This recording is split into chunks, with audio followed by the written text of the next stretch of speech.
docteur Jean-Baptiste, vous êtes médecin.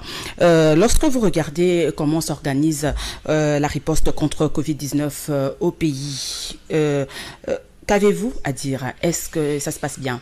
Il y a beaucoup de choses qui ne marchent pas par rapport à la gravité de la situation. Et je vais directement citer le ministre de la Santé, Étienne Longondo, et l'actuel chef de riposte contre les Jean-Jacques Muyembe, qui ont une mauvaise communication, une communication terre à terre. Et les gens ne sont pas informés. Nous ne savons pas le nombre exact de personnes.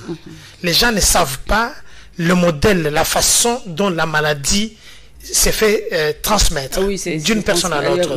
Et je me dis encore que les mesures de prévention qui ont été prises en retard. On dit que mieux vaut tard que jamais, alors que quand on a eu l'alerte que cette maladie sévissait en Belgique, en France, les pays dont nous avons beaucoup plus d'affinités et de communication, il fallait directement prendre des mesures courageuses, arrêter les avions qui allaient de l'autre côté, de l'autre manche, essayer de confiner les gens. Je vais encore m'attaquer directement à M. Gentili Gobila, qui a...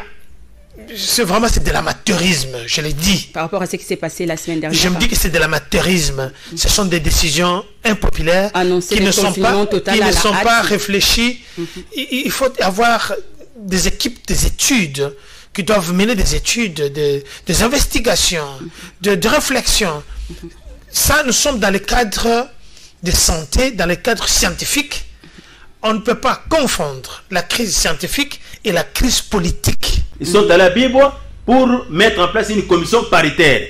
Quand ils vont sortir de la commission paritaire, maintenant ils vont fixer le deuxième palier que tout le monde demande et le troisième palier. Et ils vont aussi étudier les problèmes de transposition des grades des enseignants. Mise à la retraite des enseignants. Parce que le corps a vieilli. Vous savez, le corps a vieilli. La jeunesse a besoin de prendre le relève. De ce côté-là, mais le corps a vieilli. Mais on laisse tous ces parents-là, tous ces enseignants-là vieillis, enseigner les enfants. C'est quelqu'un qui ne voit pas bien. Quelqu'un qui mange pas. Qui ne sait pas mettre debout. C'est ça le problème. C'est pourquoi nous disons, nos amis sont à Bibois. Maman, ils sont allés là-bas sous l'invitation du gouvernement. C'est depuis quand qu'ils sont là-bas? Ils sont là depuis les 2. Les 2 octobre. Les 2 octobre. Oui. Jusqu'aujourd'hui. Ils sont pris en otage. On n'a pas lancé le début de la commission paritaire. Ils sont là-bas. Bien sûr, ils sont en train de manger auprès du gouvernement. Mais que dit le ministre de l'EPST? Mais ils ont des enfants et des femmes à la maison. Ils ont besoin de leur papa aussi. Mais ils n'ont rien laissé chez eux. Ils n'ont rien laissé. Ils sont allés là-bas pour la cause de notre pays. Mais c'était prévu que le ministre devait passer là-bas le samedi. Le samedi 11. Pour lancer, il n'est pas passé. C'était prévu hier encore jeudi. Pour lancer, il n'est pas passé. Ouais. Mais qu'est-ce qui va advenir maintenant? Ils sont là, il n'y a pas de suite. Le ministre ne réagit pas. Moi, je parle étant que syndicaliste. Je dis, nous trouvons dans le chef de notre autorité, c'était pour faire endormir les nationaux, pour que la rentrée, tout le monde rentre et on oublie l'histoire. S'il avait la volonté politique, il devait, dès les 2 là, les 3, de se présenter là-bas et lancer la commission paritaire. Maintenant, il y a des partout, surtout en province, nos amis qui sont en province nous appellent, commencent même à injurier, à attaquer les gens.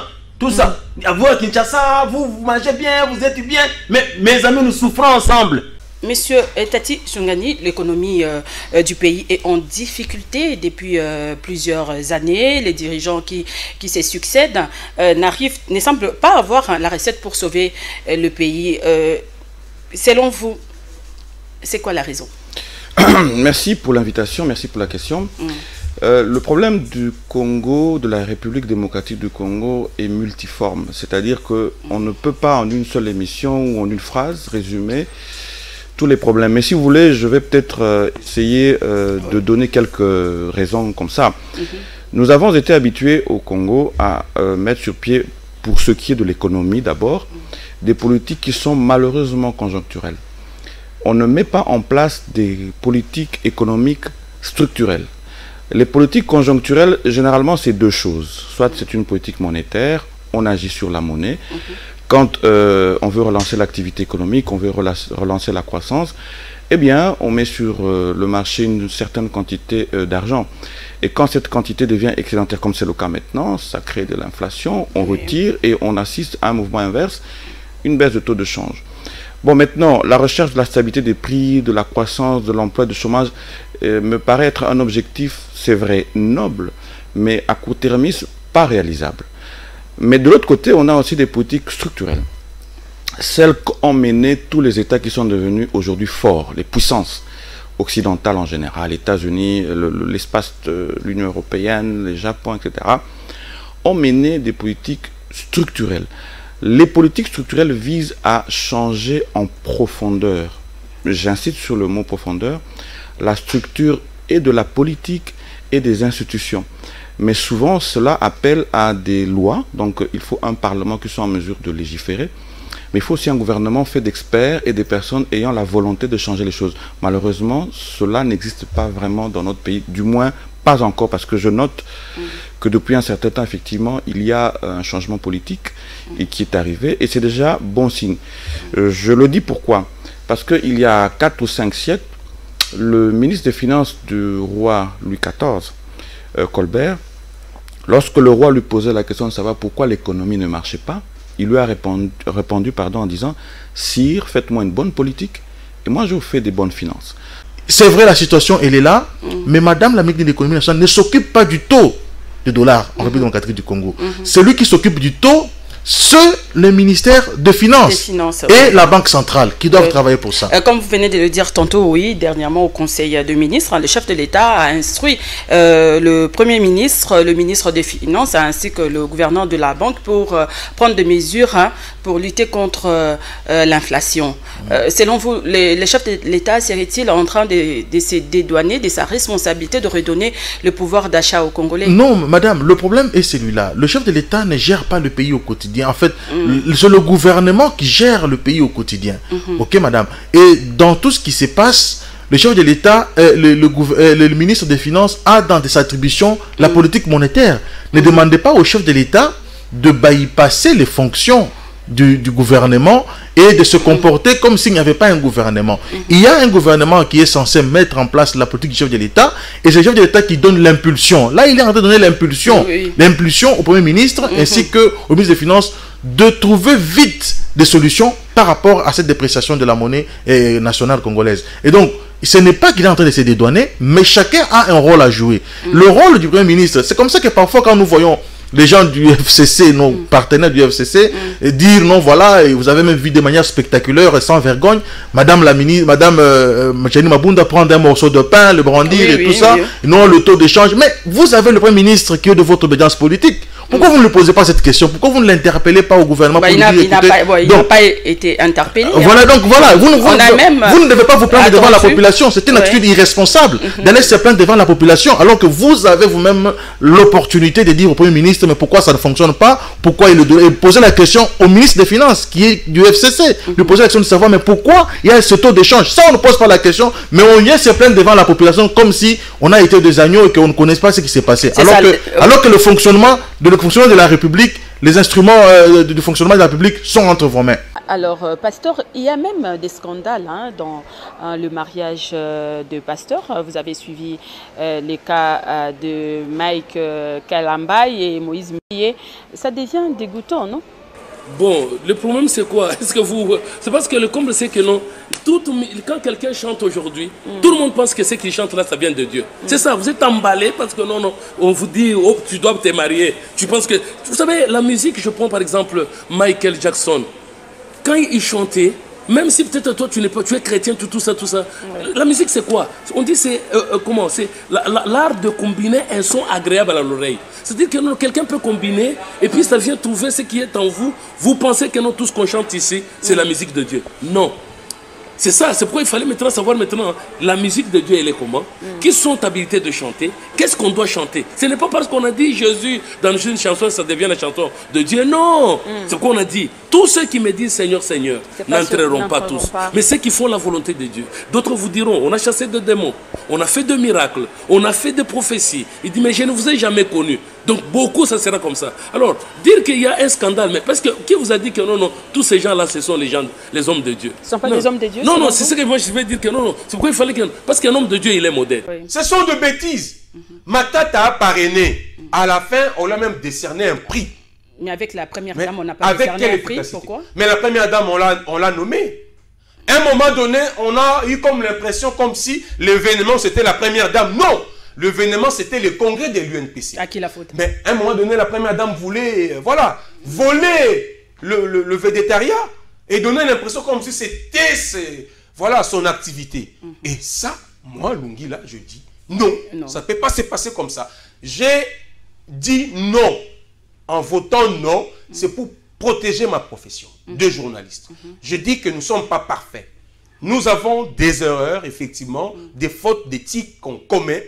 Si vous allez à Makala aujourd'hui, il y a des infirmiers qu'on a mis au Niouf parce qu'ils ont commis l'infraction d'homicide involontaire. Ils ont piqué, ils ont... À Toubi Moutoutongamabé a commis Buka Buka, à Toubi Moutoutongamabé a Koufi, à Pessi Moutouki Samabé a Koufi, Bakangiye. Et donc, journaliste, quand attendez Basaka Berreur, médecin Basala Rayango, avocat Basala Rayango, magistrat Basala Rayango. On parle plus de journalistes parce qu'on est visible, on passe à la télévision, tout ça. Nous sommes des personnes publiques. Mais que dire de médecins qui veillent sur la vie humaine, sur l'état de notre état de santé? Que dire? Que dire des infirmiers? Que dire des avocats? Non, madame. Moi, je pense que cette histoire-là des parrains et de prise en charge doit cesser. Sur la tribune de notre congrès, n'importe qui ne peut pas passer pour nous donner des leçons parce qu'il a mis son argent pour financer les assises. C'est inacceptable. Et les $500, vous avez quand même pris, non? Les 500 Attendez, madame. Vous avez voté contre, mais vous avez pris. Vous savez, aussi la salle qui a abrité ces congrès, c'est une salle qui nous a été octroyée gratuitement par le gouverneur Zoé Kabila. Parce que son hôtel avait accepté d'être parmi, effectivement, les partenaires. Oui. Mais il fallait aussi me demander de ne pas, voilà, participer dans la salle. On pouvait tenir le congrès sur l'océan, peut-être, parce qu'on ne veut pas recevoir des rapidement. Mais, je dis ceci, il y avait des droits, des faveurs réservées aux congressistes. Moi, j'étais congressiste. J'avais le droit d'accéder à tous les avantages réservés aux congressistes. La presse n'est plus ce métier noble. La presse, on commence un peu à comment je peux dire, à prôner les antivaleurs, les injures. Les journalistes ne sont plus courtois. Ne sont plus courtois, et puis ils ont la main tendue. Plus dans la sensation. Oui. Surtout dans la sensation. A fait du sensationnel. Voilà. Et puis, vous voyez des journalistes qui, pour faire peut-être du buzz, comme c'est le mot actuel, se déguisent. Moi, j'appelle ça, ils portent des déguisements, des tenues là, inappropriées. À notre époque, je ne pense pas qu'un journaliste pouvait se permettre, par exemple, de porter des soutanes ou porter je ne sais pas quoi, bon, sans vouloir des trop prêtres. critiquer.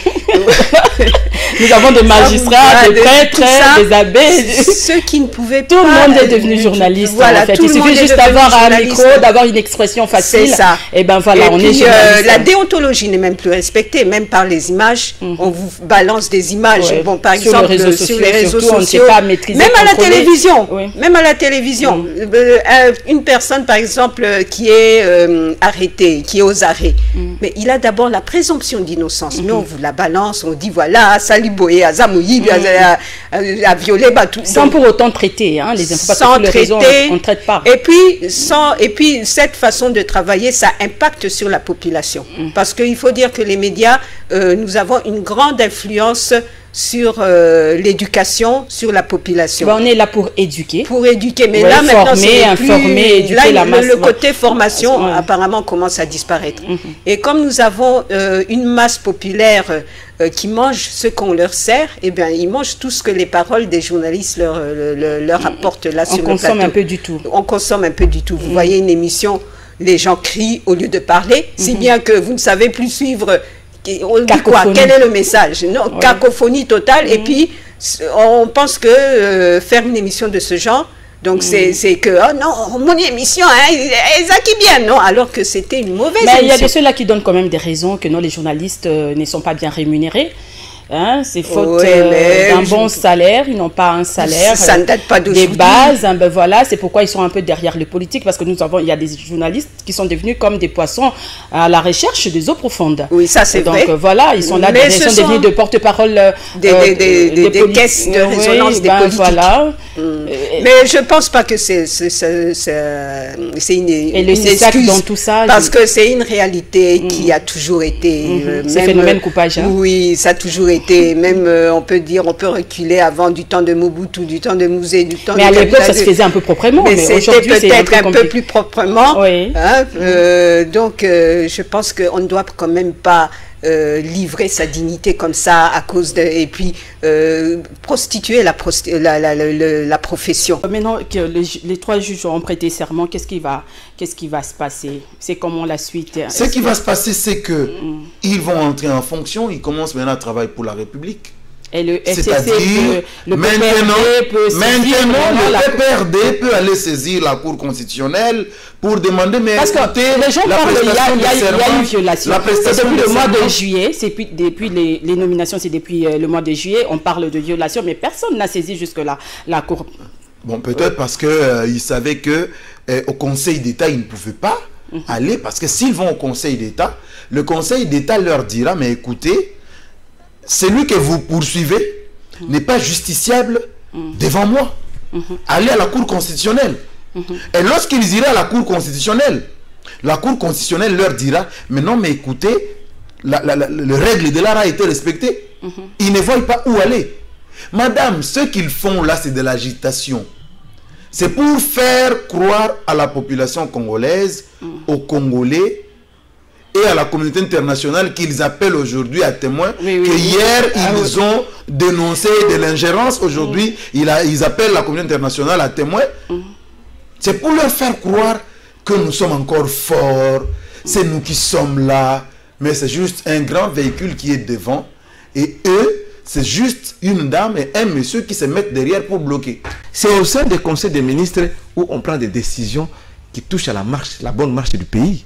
Mais vous suspendez la tenue des conseils des ministres et les consultations prévues pour 10 jours ont fait plus d'1 mois. Pendant ce temps... 3 semaines. Non. Du 2 novembre jusqu'au 26. Oui. C'est presque 1 mois. C'est jusqu'à presque 1 mois. Est-ce que doit-on arrêter la marche du pays parce qu'on consulte? Non.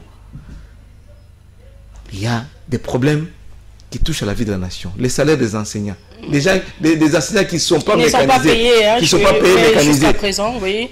La gratuité qui ne marche pas parce que la génération de Kinshasa, Fridolin Mbongo a demandé aux parents de suppléer, de payer les frais d'études de leurs enfants au niveau primaire et secondaire. 300 et 150 $. Mais où est-ce que les parents vont-ils trouver l'argent? La gratuité est en train de noyer, ça c'est sûr. Ça, c'est en train de noyer. Des problèmes sociaux. Quand il pleut à Kinshasa ici, il n'y a pas moyen. Il n'y a pas d'endroit où on peut mettre les pieds. Mais on a lancé l'opération Kimbopeto. A-t-on déjà fait l'évaluation? Peut-être après la consultation, le président de la République qui va faire une évaluation. Parce que j'apprends qu'il y aura une commission qui va essayer un peu d'examiner toutes les recommandations, les avis et considérations des uns et des autres pour produire un discours que le chef d'État va annoncer à la nation. On attend, ça prendra combien de temps? Mais nous sommes curieux et nous sommes impatients d'entendre ces discours qui marquent la fin des consultations. Il y a aussi un problème de souveraineté. Le peuple souverain, les souverains primaires s'est prononcé un certain 30 décembre 2018. Nous sommes allés aux urnes et le peuple a accordé la majorité parlementaire au FCC, piloté par Joseph Kabila Kabang. Et le président de la République, c'est Félix. Ce sont les mêmes élections qui ont fait de Félix aujourd'hui président de la République. Une majorité un peu compliquée. Non, pourquoi? Je ne sais pas vous comprendre. Pourquoi accepterez-vous que chez Félix qu'il soit président, élu démocratiquement, les mêmes jours, et vous refutez la majorité parlementaire qui revient à Joseph Kabila Kabang? Pourquoi vous refusez? C'est le même jour où nous sommes allés voter. Mais ces discours-là, ça n'a pas commencé aujourd'hui. C'est ce qui a fait même que la coalition puisse tanguer et qu'il y ait des problèmes au sein de la coalition. Le président de la République prend des ordonnances pour chercher à organiser l'armée et l'appareil judiciaire. Vous avez suivi cette histoire des contre-saints, des histoires du Premier ministre issu du FCC qui boute, qui est là au niveau du Conseil des ministres, qui reste muet du début à la fin, il ne parle pas. Est-ce que c'est ça rechercher la paix? Non. Il faut qu'on soit, non pas selon moi, selon même vous-même. Selon vous. Non, moi je suis journaliste, je suis en train de vous poser des questions parce que vous étiez congolaise, oui. Je vous pose la question parce que vous étiez dedans, vous étiez au FCC et vous nous apprenez des choses quand même. Donc je n'approuve pas ça, ce n'est pas rechercher la paix. Soutenir le président de la République.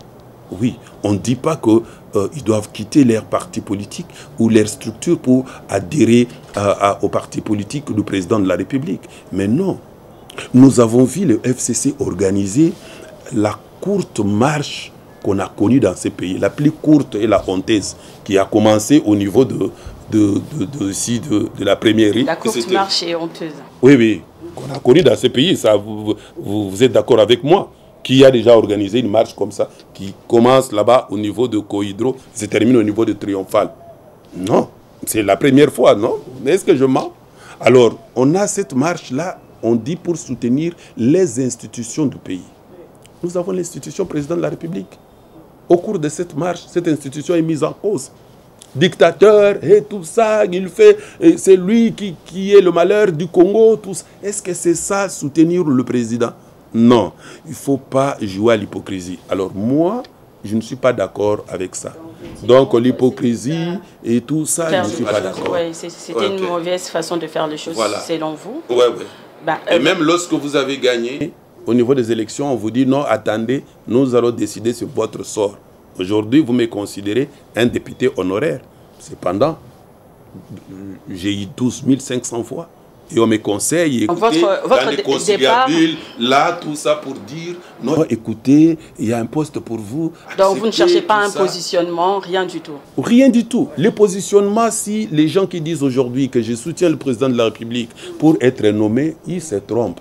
Parce que madame, les gens parlent souvent de la superficie, les gens ne parlent pas du périmètre. Le périmètre de la RDC, c'est 9222 km.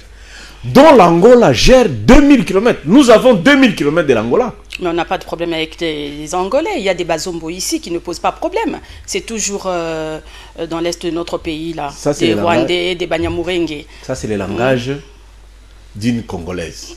Mais si tu es une Angolaise, les Angolaises disent quoi? Ils disent quoi? Les Bazaïrois ici nous créent beaucoup de problèmes. Moi, une fois, j'ai traversé de Brazzaville vers Kinshasa. Mais ils chassent quand même des Congolais. Hein. Même à Brazza, on chasse des Congolais. Non, tu comprends. Mais pourquoi on ne sait pas chasser les Banyamulenge aussi? Et pourquoi vous ne chassez pas les Bazombo? Tu vois, c'est parti pris là. Non, parce que... Un jour, j'ai traversé Brazzaville et j'ai un gars de l'immigration de Brazza qui dit: ah, Nzamba Salabiso, pas si tu as mis ma voisin à Batoyo. J'ai entendu la même phrase à la frontière rwandaise. Mais nous, on ne va pas réclamer Bamabélé Nabango. Les Congolais ne vont pas là pour s'imposer. Hein? Tu sais que... Imposer notre suprématie, Nabani, place Bapé. Non, tu sais qu'on nous a chassés à Brazzaville dernièrement comme des animaux. Moi, j'ai déjà entendu une phrase à la frontière du Rwanda, entrant en Goma. Un Rwandais est en train de dire: notre malheur, c'est vraiment être des voisins avec ces Aïrois ici. Donc, quelque part, nous sommes tellement égoïstes, nous nous voyons toujours nous-mêmes. Donc c'est un peu malheureux. Quand on nous regarde de l'extérieur, on ne trouve pas normal. Au lieu de récupérer la force qu'il y a dans les Banyamulenge, comme Roubert a négocié, il est capable d'aller installer un bourgmestre avec 7 ambassadeurs, ministre de la Défense, avec Daniel Saf, avec Bernard Kayumba, avec les Maïma. Au lieu de récupérer ces talents-là, de faire de lui un ministre des Affaires étrangères. Il y a quand même plusieurs communes, au moins plus de 250, vous avez dit 300, mais pourquoi c'est le Mominembwe qui pose problème? Mais la plus belle femme, tout le monde va là-bas. Le Rwanda, le Burundi et l'Ouganda, ce sont eux qui ont commencé cette histoire depuis 1997 et ils ont créé les entreprises. Et les Européens et les Américains, ils sont responsables. Parce que les multinationales qui travaillent avec ce pays proviennent et pour venir exploiter illégalement en utilisant les groupes armés. Moi, je pense que le président de la République doit demander, on peut foutre l'ONU dehors, demander l'intervention militaire qu'on peut se dire, comme ils ont fait au Mali, l'opération Barkhane, pour lutter contre eux. Mais maintenant, le Congo est souffre du terrorisme. Le terrorisme, l'État voisin. Alors, il faut ça, il faut prononcer A, c'est A, B, c'est B. Les commanditaires sont identifiés. Et moi, je dis aujourd'hui, si la voie diplomatique, ça ne fonctionne pas, les Romains ont dit... Si vous mais c'est toujours le même discours. L'année passée, il y a Félix Tshisekedi qui est passé à la tribune, il a dit la même chose. Il y a aussi Joseph Kabila à l'époque. Non, mais maintenant, ça ne change pas parce que les peuples congolais sont victimes d'un génocide silencieux. Et j'ai toujours dit qu'aujourd'hui... On n'en parle pas. 6 millions de morts à Makobola. Je soutiens le docteur Denis Mukwege et je dis je suis docteur Mukwege. Il est même menacé. Parce qu'il est en train de se battre pour un tribunal pénal international pour le Congo. On a fait pour le Rwanda, le tribunal d'Arusha. On a fait pour la Yougoslavie. On a fait le tribunal de Nuremberg pour traquer le nazi, pour le Cambodge. Il y a même une marche aujourd'hui, les mouvements citoyens qui ont marché pour oui, on a fait pour le Cambodge. Et le Congo, c'est le pays qui compte beaucoup plus de morts que tous ces génocides qui ont été reconnus. Et je demande à tous les Congolais, qu'ils soient à New York, à Paris, à Bruxelles, à Berlin, à Wellington, de parler, de mener le lobbying afin que le tribunal pénal international soit installé pour traquer ceux qui sont derrière. Et deuxième chose que je voulais dire, aujourd'hui, je suis en train d'épouser aussi la sortie de Muzito. Les Romains ont dit, civis pacem bellum. Si vous voulez la paix, il faut préparer la guerre. La MONUSCO est là, l'ONU est là, mais on continue à tuer. On peut dire que nos dirigeants sont complices alors. Bon, parce que si rien ne change jusqu'à présent. Rien ne change. Je dis que ça doit être un problème des affaires, un problème aussi de trafic des minéraux. La MONUSCO, ici, chez nous, d'abord, son charroi automobile est assuré où? Ce n'est pas au Congo, c'est en Ouganda qu'elle fait assurer son charroi automobile. Ce charroi automobile, les pièces de rechange, le carburant et tout ça, les gens qui fournissent ces véhicules, ils font des affaires. Les gens qui fournissent le carburant, etc., ils font des affaires. Les gens qui, derrière la MONUSCO, exploitent les minéraux, surtout à l'Est, vous verrez que la MONUSCO s'est déplacée ici pour se concentrer à l'Est. Malheureusement, la concentration à l'Est est allée avec l'exacerbation de l'insécurité. Donc, il faut dire que pour l'opinion, la MONUSCO est inutile, sinon nuisible. Sinon nuisible, mais avec 18 ans de Kabila, on n'a toujours pas mis fin à cette, je ne sais pas, rébellion, agression, je ne sais pas. Et puis, il y a Fachi qui est là, Félix Tshisekedi, rien ne change toujours pendant 2 ans. On ne sait même plus rien, on ne sait même plus reprocher à Félix Tshisekedi parce qu'il dit qu'il a été bloqué, il n'a pas pu travailler pendant ces 2 ans. Donc, c'est pourquoi on a encore prolongé. Dans son dernier discours sur l'état de la nation, oui, vous avez il a évoqué l'appui de la MONUSCO, le maintien et la continuation du travail de la MONUSCO dans le pays. Donc il n'a pas rejeté cette affaire-là. Non, il n'a pas rejeté. Mais ils doivent quand même, la MONUSCO doit quand même faire bien son travail. Parce on lui a fait de reproches, même depuis Washington, qu'elle ne faisait pas le travail qu'on attendait d'elle. Mais nous constatons qu'elle est là. Quand elle veut prolonger son mandat, chaque année, c'est d'1 année, elle ne nous consulte pas. On subit cette mesure-là, qu'il y a eu prolongation. Mais sur le terrain, ils doivent, les responsables sur place ici, savoir qu'on n'est pas content de son travail parce qu'on n'en voit pas les résultats. Tout ça, on peut armer bien. Réforme et armée. Blessé de guerre, on a blessé de guerre, il y a une barre, il y a 500 francs. bato bazokaka na mapinga azongia bosundoli ce que muto atikali na front azobunda amoni ke munenga na yazo lisasi bozo soigner azana courage obunda po Mamadou Ndala benga na rebelle azala ko bija okata contact na Kinshasa yango akufa faut que ça va congolais vérité akata contact na Kinshasa alobi ke na wa attaquer siko bato alakisa kutu Rwanda. Nous n'avons aucun problème avec le Rwandais. Nous n'avons aucun problème avec le peuple rwandais. Le peuple rwandais, oui. C'est nos frères, c'est nos sœurs. Ils ont de belles femmes. Vous avez un problème avec les dirigeants rwandais. Les dirigeants rwandais et ceux qui veulent mettre la main. Ceux qui tuent mes frères et sœurs. Il faut aussi il y a un dialogue. Et ça m'a Félix Tshisekedi a changé le commandement à Tiambongo. Tous les soldats solo. Bato bako bomba sérieusement. Mais infiltration ça m'a cassé. Pas monsieur bazar. Na Kinshasa. Ah on a Kinshasa. Bokotinda situation basé les mêmes tenues balati ba rebelle ko attaquer ba rebelle baza na mboka na biso tozi manduki to bomi bango o bazo boma ba congolais na mboka na biso ko boma bango faut les tuer donc vous êtes contre Makambo cardinal Fayulu et puis en bongo lobi ngoti boza na ville ba attaquer bino na ville ton ba congolais ba kokima population mususu ye population les autres prenez les armes et battez-vous. Un homme qui entre chez toi, qui tue tes enfants, qui viole ta femme, prends un couteau, tue-le. Mais malgré tout ce qui se passe, Ambroise Mamba, le FCC ne désarme pas. Il dit qu'il va reprendre le contrôle du Parlement. Est-ce possible? Oui, c'est possible. Je vais vous dire pourquoi c'est possible. Vous savez, l'Union sacrée vient d'arriver. L'Union sacrée n'est pas encore bien restructurée. Qui est le chef de l'Union sacrée? On peut dire que c'est le chef de l'État. On peut dire que c'est le chef de l'État. Vous savez, on nous a très mal habitués avec ces concepts d'autorité morale. Pour le FCC, c'est Joseph Kabila qui en est autorité morale. Et c'est Joseph Kabila qui décide tout au niveau du FCC. Pour la désignation de ceux qui doivent être nommés ministres, nommés Premier ministre, président de l'Assemblée nationale, président du Sénat. C'est Joseph Kabila qui décide. Mais est-ce que ça va se passer de la même manière au niveau de l'Union sacrée? Point d'interrogation.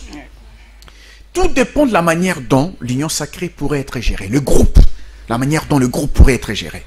Si le groupe est mal géré, rassurez-vous, les mêmes députés qui ont quitté le FCC hier, qui se retrouvent aujourd'hui au niveau de l'Union sacrée, si le groupe est mal géré, ils vont se retrouver dans certaines frustrations, et ces frustrations vont les amener à dire, par exemple, à dire leur mea culpa vis-à-vis de leur autorité morale du FCC, par exemple. Non, pardonnez-nous, nous sommes allés, nous avons été tentés, nous sommes tombés, mais nous nous sommes rendus compte que mais de l'autre côté, il n'y a rien, et chez nous, il y a quelque chose de bon. Et là, les autorités du FCC pourraient avoir la possibilité de récupérer les députés qui sont partis. Et c'est ici que les Jean-Marc Kabound, le président de la République lui-même, doivent savoir comment gérer le groupe.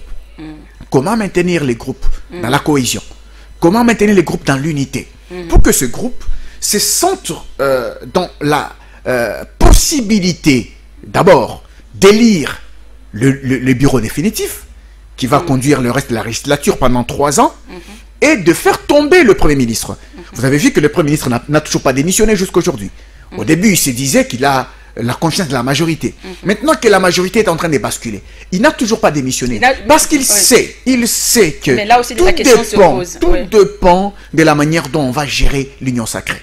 Tout dépend de la manière dont on va gérer l'Union sacrée. C'est ici qu'il faudrait qu'au niveau de l'Union sacrée, il y ait des têtes pensantes, des têtes bien faites, une intelligence pour savoir comment maintenir la cohésion du groupe. Alors, dernière question, M. Mounouba, parlant des élections de 2023, certains cadres de l'IDPS soutiennent qu'ils vont laisser le pouvoir après 37 ans.